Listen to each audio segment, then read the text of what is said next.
D'un point de vue objectif et j'allais dire réaliste, Benjamin Netanyahou a besoin de montrer, de matérialiser une victoire militaire auprès de sa population, auprès de son opinion publique, en sachant qu'il est largement rejeté, malgré tout, eu égard à sa responsabilité première du point de vue de la sécurité d'Israël le 7 octobre et eu égard également ou à l'endroit de ses propres alliés, car il faut bien le rappeler, ses alliés ont appelé Israël à ne pas réaliser cette opération en dépit de tout l'argumentaire. On va revenir ça sur les Américains.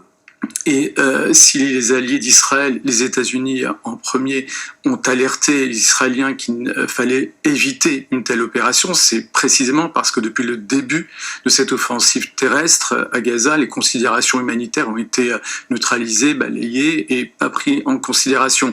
D'autant plus que là, ce qui se passe aussi, c'est une accumulation de nouveaux crimes de guerre au sens du droit international, parce que l'opération actuelle, même s'il ne s'agit pas d'une opération pour l'instant d'envergure, elle a été préparée par un déplacement forcé de civils. Et c'est un nouveau crime de guerre au sens du droit international. Des bombardements sur des civils ont à nouveau eu lieu. On a plutôt tendance désormais, après 6 mois, pratiquement je ne compte plus de 6 mois de guerre, une forme de banalisation de ces actes. Or, on reste en dehors des clous du droit international, on reste dans une opération caractérisée par... Mais elle n'a aucune chance d'aboutir, cette opération militaire à Rafah. C'est... non, pour une raison très simple, parce que tout simplement, elle a été justifiée par un leitmotiv, par un argument et un objectif qui ne peut pas être atteint. Vous savez, lorsque vous dites que l'opération a pour objectif d'éradiquer le Hamas, vous... Alors que cherche-t-il Benjamin Netanyahou en allant à Rafah? À survivre le plus longtemps possible. Plus la guerre dure et plus il reste au pouvoir. Son destin politique est lié à cette opération. Gagner du temps. Aujourd'hui, on aurait du mal à parler d'autorité, c'est quand même le chaos qui règne. Et c'est plutôt la capacité des civils à vivre dans un tel espace qui relève d'un espace détruit. Les infrastructures civiles sont détruites, au-delà de la dimension militaire et des capacités militaires du Hamas. Ce qu'on voit d'abord et avant tout, ce sont des bâtiments civils, des infrastructures qui sont détruites. On a des chiffres sur la destruction d'ailleurs. Deux tiers, j'ai lu, voilà, près de 70% des bâtiments détruits. Exactement. Donc, la question qui se pose, avant même de s'interroger sur quelle sera l'autorité qui aura géré Gaza, c'est plutôt la capacité à vivre humainement dans un tel espace, en soulignant notamment effectivement que le Hamas va sortir dans un premier temps relativement affaibli du point de vue de sa légitimité, parce que il porte la responsabilité. Ah oui, certains des Gazaouis reprochent au Hamas de les avoir mis dans cette situation. C'est pas une question c'est une question de responsabilité tout simplement. À un moment donné, c'est à eux, ils auront à rendre des comptes d'une certaine manière par rapport à la situation actuelle. Et puis, progressivement, eu égard à la situation structurelle, la question de savoir comment survivre humainement dans un tel espace, bien sûr que le regard palestinien de Gaza va se tourner et se tournera historiquement vers Israël, parce que finalement ces destructions, matériellement parlant, elles sont quand même le résultat de bombardements indiscriminés. Les Palestiniens vont demander des comptes en termes de réparation à Israël. Alors, ça dépend ce que vous appelez les Palestiniens, mais c'est... Pas les Gazaouis. Oui, je crois pas que ça va se concrétiser en des termes de dédommagement, de préjudice, parce que, vous savez, si on devait s'inscrire dans un tel raisonnement, on pourrait aussi se tourner vers l'Union européenne, qui a investi dans des infrastructures civiles, alors en Cisjordanie, mais aussi à Gaza, qui ont vu depuis des décennies ces infrastructures civiles palestiniennes détruites, et les Européens n'ont jamais rien demandé. Donc imaginez les Palestiniens. Sans le soutien militaire israélien, les bombardements israéliens n'auraient pas pu perdurer aussi longtemps. Ah oui, sans ce soutien militaire, en dépit de la puissance de l'armée israélienne, il reste une part de dépendance. Donc Joe Biden est très mal à l'aise vis-à-vis de ces bombardements en disant j'ai finalement une part de responsabilité. Alors lui, il a mis en avant un argument moral, il a dit que c'était mal, c'est une manière de raisonner et de discourir aux États-Unis, hein, cette opposition manichéenne entre le bien et le mal. Mais en réalité, vous savez, il y a une dimension aussi judiciaire, notamment internationale. Vous avez cette ordonnance de la Cour internationale de justice qui a souligné le risque plausible de génocide en Palestine et qui a impliqué notamment donc l'adoption de mesures conservatoires qui consistaient notamment à ne plus fournir d'armes à l'armée israélienne parce que précisément ce risque était nourri de bombardements civils. Voilà. Et puis par voie de conséquence, il y a ce risque pour les alliés inconditionnels d'Israël d'une complicité engagée non seulement à l'endroit de la Cour internationale de justice, mais aussi vis-à-vis de la justice américaine. Ça, on aura peut-être l'occasion d'en parler un jour.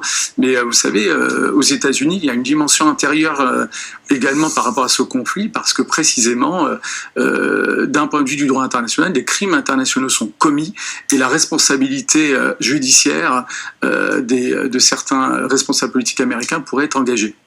Marie. Comme les Iraniens, comme les Saoudiens, finalement, en tant qu'État, ils pensent d'abord à leur intérêt stratégique, n'ont pas en tête, ils ne sont pas animés par la cause palestinienne ou par le sort des Palestiniens. Et donc, par exemple, ça se traduit par une coopération sécuritaire avec les Israéliens. C'est avéré de manière manifeste du côté égyptien.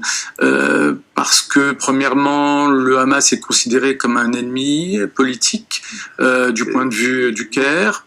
Le Hamas faisant partie de la famille politique ou idéologique des frères musulmans. Deuxièmement, parce que l'Égypte perçoit ses intérêts d'abord à travers une relation sécuritaire et économique avec Israël, et que par conséquent, le sort des Gazaouis est vraiment secondaire. Donc les Égyptiens aujourd'hui jouent la carte de l'alliance avec Israël dans la région. Mais quoi qu'il en soit, l'hypothèse d'un exode des Palestiniens, malgré tout, reste assez impensable. Pourquoi ? Parce qu'en fait, il y a des précédents historiques qu'on connaît tous. Ce sont précisément la Nakba, en particulier ce déplacement de réfugiés palestiniens suite à la première guerre israélo-arabe. Et ce premier exode, comme ceux qui ont eu lieu en 67 également... en 67, c'était... la guerre... non, mais c'était en Jordanie, après, ils sont allés... et également à Gaza. Ce qui est assez remarquable, c'est qu'en 48 comme en 67, ces Palestiniens de Cisjordanie se sont déplacés notamment à Gaza. Et donc aujourd'hui, leurs descendants vivent le même spectre. S'ils partent en Égypte, le spectre, c'est de ne pas pouvoir revenir à Gaza. Et donc, vous risquez de créer par là un nouveau foyer de réfugiés palestiniens après ceux qui existent déjà au Liban, en Jordanie et en Syrie, et qui sont source d'instabilité sociale et politique en Égypte. Donc c'est la principale raison pour laquelle le président Al-Sisi n'en veut pas, parce qu'il créerait par là un foyer de tension sociale et politique sur son propre territoire. Les Français d'origine juive sont renvoyés à Netanyahou et les Français de confession musulmane sont renvoyés au Hamas. Il y avait des témoignages là l'autre jour dans le Parisien qui disaient alors, comme je suis d'origine musulmane, sans arrêt on me dit alors le Hamas t'en penses quoi ? Chacun est renvoyé à sa communauté. Oui, par des mécanismes d'essentialisation, comme vous l'avez dit, mais aussi de simplification, des représentations. Mais là, pour le coup, la responsabilité de chacun est engagée. Rien ne nous empêche de nous départir de ces mécanismes et de faire prévaloir une forme de raison. Et je pense en particulier aux autorités publiques qui ne sont pas forcément toujours à la hauteur. Elles participent parfois trop peut-être à cette forme d'essentialisation. Vous avez en tête... moi, je trouve que le discours public nourrit effectivement cette essentialisation, cette binarité. On n'est pas souvent dans la... Alors les Français de confession juive reprochent beaucoup les idées d'extrême gauche d'être à l'origine de l'antisémitisme et beaucoup moins l'extrême droite, comme si il avait changé de camp, l'antisémitisme. Oui, mais c'est aussi ce sont des chiffres... 42% dénoncent les idées d'extrême gauche contre 10% des idées d'extrême droite, parmi les juifs qui se sentent stigmatisés en tant que Français de confession juive. Moi, je vous dis, c'est une responsabilité collective, mais les autorités publiques sont les premiers sur ce front. C'est à elles de faire la démonstration de l'efficacité de la lutte contre l'antisémitisme. Et l'augmentation de ces chiffres, moi, engage leur propre responsabilité. Qui ne sont pas forcément toujours à la hauteur. Elles participent parfois, trop peut-être, à cette forme d'essentialisation. Vous avez en tête moi, je trouve que le discours public nourrit effectivement cette essentialisation, cette binarité. On n'est pas souvent dans la... Alors les Français de confession juive reprochent beaucoup les idées d'extrême gauche d'être à l'origine de l'antisémitisme et beaucoup moins l'extrême droite, comme si il avait changé de camp, l'antisémitisme. Oui, mais c'est aussi ce sont des chiffres... 42% dénoncent les idées d'extrême gauche contre 10% des idées d'extrême droite, parmi les juifs qui se sentent stigmatisés en tant que Français de confession juive. Moi, je vous dis, c'est une responsabilité collective, mais les autorités publiques sont les premiers sur ce front. C'est à elles de faire la démonstration de l'efficacité de la lutte contre l'antisémitisme.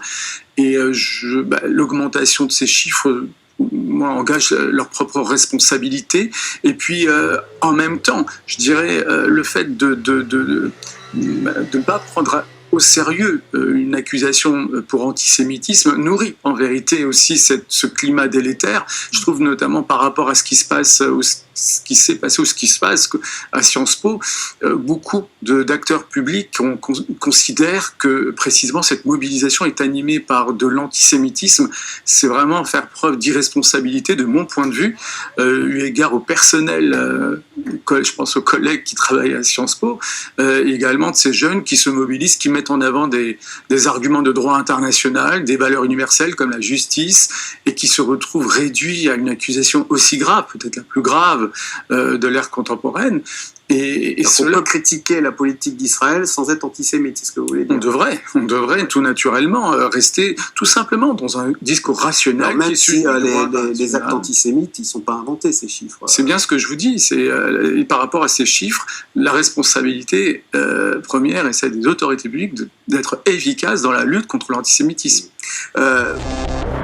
Pour rebondir sur la séquence que vous avez montrée, on est dans une phase de démonstration de l'impuissance américaine vis-à-vis de son propre allié, parce qu'on a eu affaire à un discours fort dans les mots prononcés, mais en réalité, il y a à travers ces mots aussi une incapacité à influencer le gouvernement israélien, parce qu'il faut rappeler que les États-Unis ont invité Israël à ne pas précisément mener cette offensive. Or, Benjamin Netanyahou a bien signifié à plusieurs reprises que offensive il y aura, coûte que coûte, trêve ou pas trêve d'ailleurs, faut le rappeler. Et donc il y a là en réalité une démonstration de force de l'impuissance américaine, et c'est notable dans une séquence sur laquelle on rebondira par ailleurs, peut-être le vote à l'ONU, qui a aussi fait la démonstration de l'isolement des États-Unis, alors même que c'est la Russie qui devrait être isolée depuis l'invasion de l'Ukraine, et on assiste à travers la guerre à Gaza, finalement un retournement de situation déplorable, notamment pour les États-Unis, parce que finalement ce sont les Américains qui, de manière spectaculaire, apparaissent comme non seulement isolés sur le plan diplomatique, mais en plus impuissants par rapport à la guerre à Gaza. Est-ce que Joe Biden a... Moi, je retiens d'abord et avant tout effectivement ce sentiment qui est nourri depuis maintenant pas mal de temps, du deux poids deux mesures, qui est assez manifeste, assez explicite et qui nourrit les tensions en réalité. Mais les deux situations, les deux conflits ne sont pas les mêmes. C'est pour ça que je suis gêné quand même. Par rapport à la Russie, on a un acte d'agression vis-à-vis d'un autre État, un acte d'agression assumé, une invasion, avec aucun souci de repentance, aucune remise en cause. Donc, il fallait sanctionner, et puis la sanction pouvait être entendue et justifiée. Dans le cas d'Israël, quand même, c'est plus complexe, non seulement parce que il y a à la base une agression contre Israël en tant qu'État et contre les citoyens, la société civile, les idées civiles, donc un massacre, et donc il y a une réaction.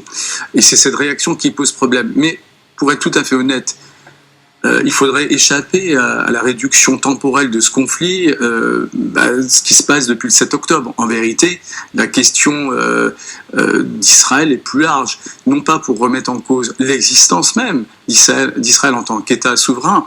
D'une certaine manière, telle est la ligne rouge. On ne peut pas remettre en cause l'existence d'un État qui est reconnu par l'ONU, notamment par une résolution, ça on l'oublie souvent, puisque les Israéliens accusent souvent l'ONU de tous les maux, mais il y a une résolution onusienne qui reconnaît l'existence même d'Israël. Non, le problème c'est la situation depuis la naissance même d'Israël vis-à-vis de leurs propres, voisins, des Palestiniens qui vivent et qui n'ont toujours pas eu, eux, un État souverain, et qui, pire, subissent non seulement une situation d'occupation militaire, mais aussi de colonisation. Et ça, c'est structurel. C'était avant le 7 octobre, et je peux vous le dire, ça perdurera au-delà de cette guerre. Et ça, c'est un vrai problème. Comment fait-on pour avoir des relations normalisées avec un État qui développe une politique coloniale qui est justifiée par des considérations aujourd'hui religieuses ? Est-ce qu'on peut encore aujourd'hui...